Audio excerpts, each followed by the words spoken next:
Turn now to an update on the investigation into that deadly shooting in Cheraw that claimed the life of 20-year-old Landon Sellers. Investigators now confirm that a fifth arrest has been made in this case. The Chesterfield County Sheriff's Office says 42-year-old Maurice Brown Sr. turned himself in and has been charged with tampering with evidence in this case. Jihad Lee, Maurice Brown Jr., Zion McCrae, and Elijah James also face charges.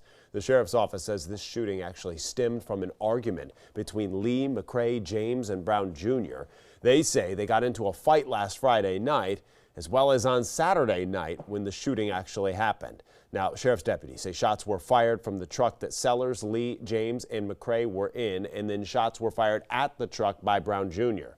Investigators confirmed Sellers, who was driving, was shot and later died.